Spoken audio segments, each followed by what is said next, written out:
माँ सरस्वती का नमन करते हुए मैं कामना सहानी आपके सामने टेंसेस का वीडियो लेकर आई हूँ। ये वीडियोस एक सीरीज़ के रूप में होंगे। हमको 12 जो हैं टेंसेस करने हैं और मैं आपको हर टेंस का एक वीडियो बनाकर जो है वो रोज़ाना डालूँगी। और इसलिए डालूँगी क्योंकि एक एक अगर अपन वीडियो में एक टेंस को करेंगे तो आपको बेहतर ढंग से जो है टेंसेस भी समझ में आएंगे और आप वाक्य का भी निर्माण कर सकते हैं। तो चलिए अपन पहला वीडियो जो है टेंसेस का उसे शुरू करते हैं। टुडेज टॉपिक, आज का अध्ययन बिंदु है हमारा टेंसेस का परिचय, इंट्रोडक्शन टू टेंसेस। कोई भी चीज़ अगर हम शुरू करते हैं तो पहले हमें पता होना चाहिए कि टेंसेस क्या होते हैं और हम टेंसेस से क्या समझते हैं और टेंसेस का प्रयोग कैसे किया जाता है। व्हाट आर टेंसेस, टेंसेस क्या हैं? अगर अपन इसकी परिभाषा पढ़ें तो मैं इसको हिंदी में आपको समझाती हूँ। टेंस क्रिया का एक रूप है जो हमें क्रिया के समय के बारे में बताता है। यानी कि अगर हम देखें तो इसका अर्थ ये हुआ कि अगर मैं वाक्य को पढ़ती हूँ तो हर वाक्य में क्रिया लगी हुई होती है। हम उस क्रिया को देखकर जब उस वाक्य में क्रिया के समय का बोध कराते हैं हमें हो जाता है। यानी कि अगर हमें ये पता चल जाता है कि किस समय ये क्रिया हुई है, हो चुकी है, हो रही है, तो हम उसको कहते हैं कि ये टेंसेस होते हैं। ये उस समय को दर्शाता है जब कोई क्रिया होती है, चाहे वे भूतकाल में हो, वर्तमान में हो या भविष्य में कुछ समय ले। यानी कि आपकी क्रिया हो रही है, आप इस क्रिया को या तो आप वर्तमान में कर रहे हैं या आप इसको भूतकाल में कर रहे हैं जिसे अपन पास्ट टेंस कहते हैं, या अपन इसको भविष्य में करेंगे। यानी जैसे समझिए कि आपने ये कहा कि हम जो हैं खाना खा रहे थे तो ये भूतकाल हो जाएगा। हम खा रहे होंगे तो हमें समझ में आ जाता है कि हमने अभी खाया नहीं है, या हम भविष्य में करेंगे। और हम खा रहे हैं तो इसका अर्थ हो गया कि हम वर्तमान में ये क्रिया को कर रहे हैं। तो यानी कि अगर टेंस का अर्थ ये होता है कि जिस वाक्य में हमें टाइम का सेंस हो, यानी कि हमें ये पता चले कि इसके अंदर समय कौन सा चल रहा है, तो हम उसको टेंस कहते हैं। आप let us understand by pictures what are tenses. हम चित्र से समझते हैं कि टेंसेस क्या है और हम टेंस को पढ़ते क्यों हैं। देखिए, मैंने पहले लिखा है time plus sense is equal to tense. यानी कि टाइम जैसे घड़ी है, आपने देखा कि घड़ी जो है वो हमें समय बताती है, और सेंस का मतलब होता है समझ।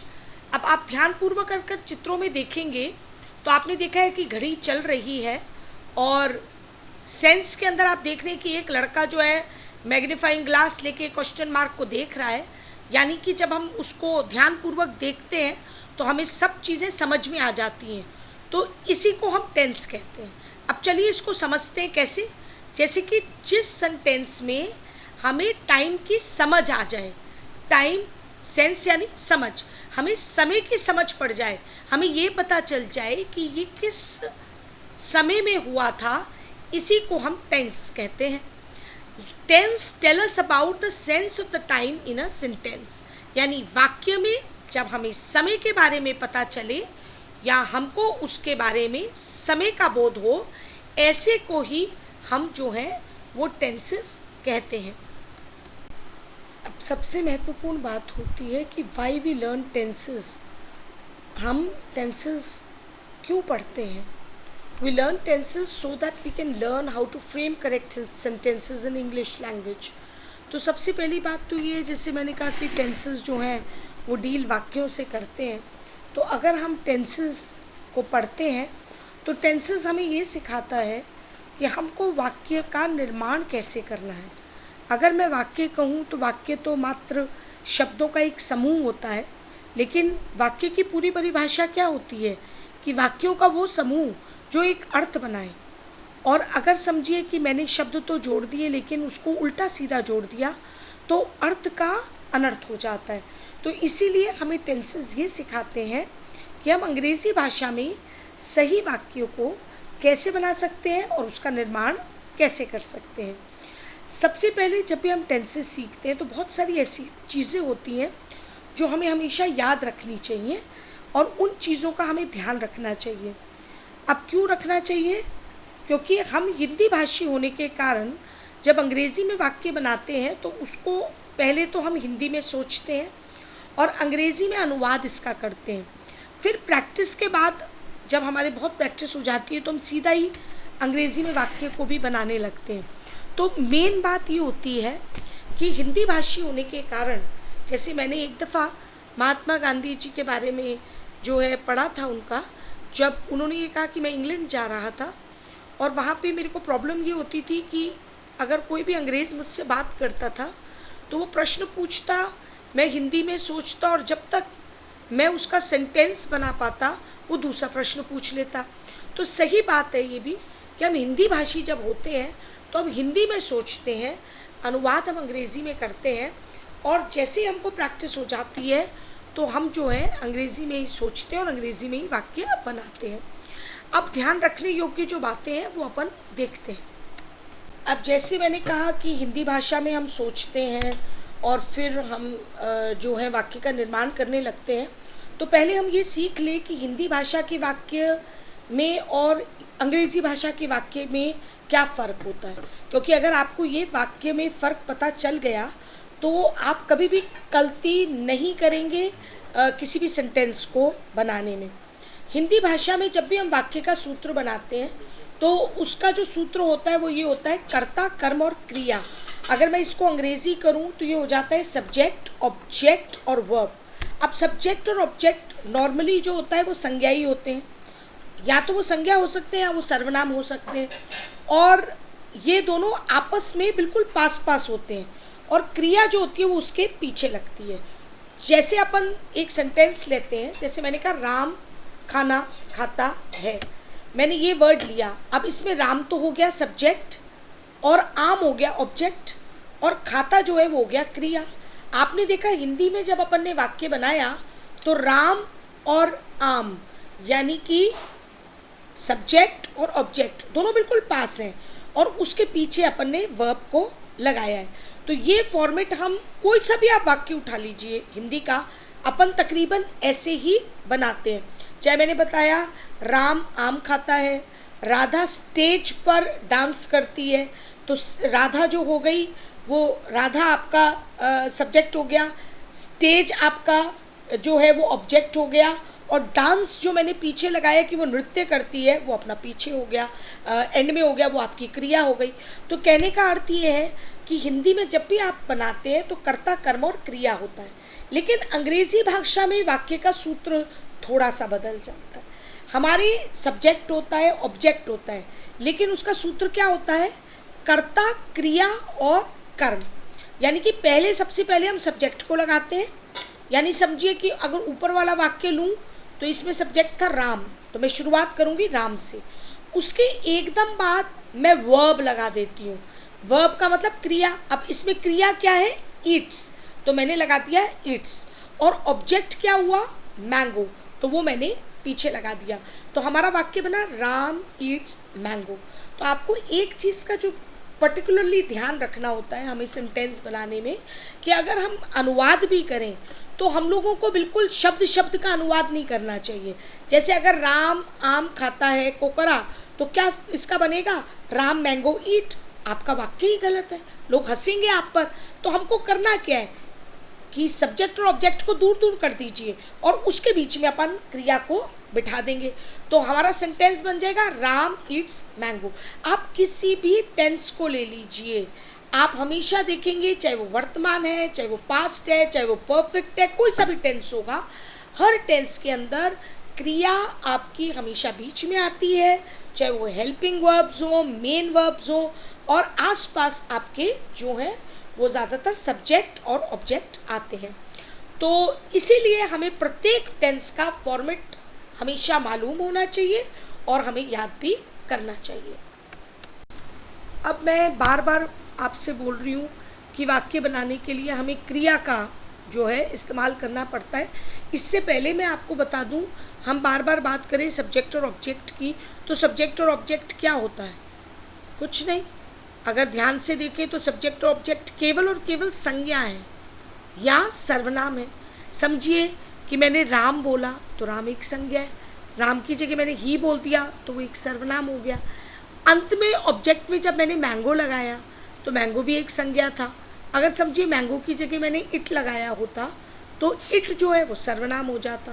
तो यानी कि सब्जेक्ट और ऑब्जेक्ट जो होते हैं वो तो सबसे पहले जिससे हम वाक्य की शुरुआत करते हैं वो या तो संज्ञा हो सकता है या सर्वनाम। और वाक्य बनाने में हमें क्रिया के रूप भी आने चाहिए। इसलिए मैं ज़्यादातर बच्चों से कहती हूँ कि हम साधारण बोलचाल में भी और हम लिखने में भी जो है क्रियाओं का हम इस्तेमाल करते हैं, और जो हम इस्तेमाल करते हैं, यूज़ करते हैं, वो कुछ ही क्रियाएं होती हैं। तो आपको इसको याद कर लेना चाहिए। अब क्रिया के कितने रूप होते हैं? 3, ये तो मालूम है, जिसका फर्स्ट फॉर्म, सेकंड फॉर्म और थर्ड फॉर्म होता है। कुछ क्रियाएं तो ऐसी होती हैं जिन्हें हम रेगुलर वर्ब्स कहते हैं, या हम उनको कहते हैं कि वो ऐसी क्रियाएं होती हैं जो रेगुलर वर्ब्स का मतलब होता है वो क्रियाएं जो मैं वीक क्रियाएं मानती हूँ, कमज़ोर क्रियाएं। वो ऐसी क्रियाएं होती हैं जिनका जो है फर्स्ट फॉर्म, समझिए कि अगर अपन ने लिखा, जैसे उदाहरण देती हूँ जंप, तो उसका सेकंड फॉर्म केवल ईडी जुड़कर यानी बन जाता है जंप, और थर्ड फॉर्म भी उसका वो का वो हो जाता है जंप। ऐसी क्रियाओं को अपन रेगुलर वर्ब्स कहते हैं। कुछ इरेगुलर वर्ब्स होते हैं। इरेगुलर वर्ब्स को मैं स्ट्रॉन्ग वर्ब्स भी कहती हूँ। क्यों कहती हूँ? क्योंकि उसके तीनों रूप ही बदले होते हैं। अब पहली जो अपनी क्रिया है उसकी तरफ देखिए। जैसा फर्स्ट क्रिया मैंने लिखी ईट, इसका सेकंड फॉर्म बदल गया बिल्कुल, एट, और इसका तीसरा फॉर्म बिल्कुल ही अलग हो गया, ईटन। इसी तरीके से गो, वेंट, गॉन, इसके अंदर जो क्रियाएं होती हैं ये अपन को जो है तीनों रूप इसके बदल जाते हैं। कुछ ऐसी भी क्रियाएं होती हैं जो आपकी बिल्कुल सेम चलती हैं।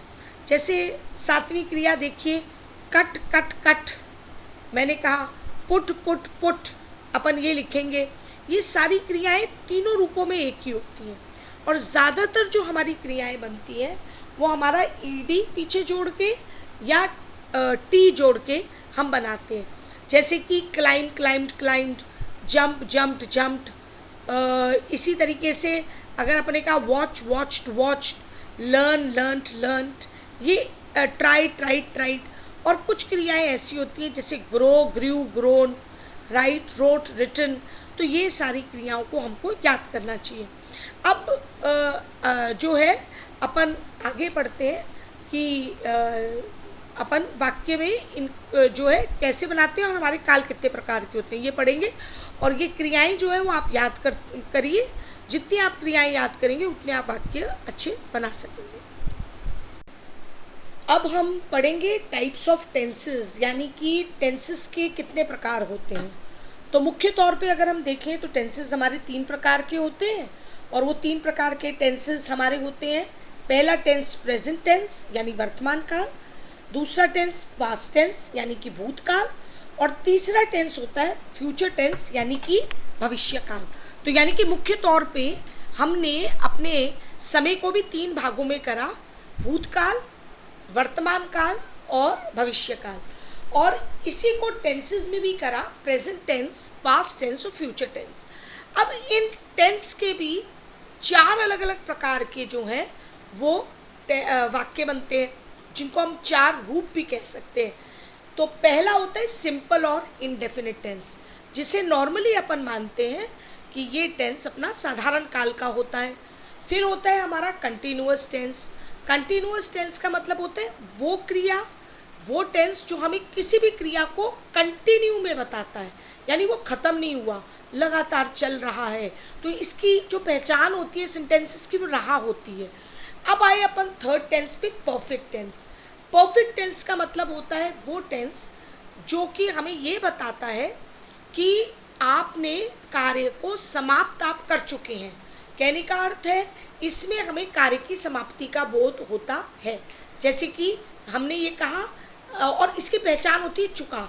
जैसे मैं खाना खा चुका हूँ, मैं खाना बना चुका हूँ, मैं खेल चुका हूँ, मैं कक्षा 10वीं उत्तीर्ण कर चुका हूँ। तो जो भी हमने कार्य को समाप्त किया वो इसके अंदर आता है। और फिर चौथा होता है परफेक्ट कंटिन्यूअस टेंस। ये टेंस हमारा होता है जिसमें हमारे परफेक्ट के भी गुण होते हैं, कंटिन्यूअस के भी होते हैं। अब आप कहेंगे ये कैसे? तो इसके अंदर का अर्थ होता है कि ये वो टेंस होता है जिसके अंदर हम ये बताते हैं कि अभी तो ये हो सकता है कार्य लगातार हो रहा है, भविष्य में भी हो रहा होगा, लेकिन हम इसके अंदर कहीं ना कहीं हिंट दे देते हैं कि ये कार्य कब समाप्त होगा। यानी कि हम इसमें समय का उपयोग करते हैं। जैसे हम कहें 2 घंटे में काम खत्म इसका हो जाएगा, या हम कहें कि 2 घंटे में इसका काम खत्म हुआ है, तो यानी इसमें हम क्रिया का चलना भी बताते हैं, यानी क्रिया का होना भी बताते हैं, और प्लस हम इसके अंदर ये भी बताते हैं कि ये कार्य जो है वो कब तक खत्म हो चुका होगा। तो यानी कि हमारे 4 रूप होते हैं, प्रेजेंट के 4 रूप, पास्ट के 4 रूप और फ्यूचर टेंस के भी 4 रूप। तो मिलाकर हमारे वाक्य बने 4 गुणा 3 अगर आप करेंगे तो 12, यानी हम 12 प्रकार के वाक्य जो है वो बनाना सीखेंगे। अगर अपन चार्ट ऑफ टेंसेस देखें कि now a big thank you to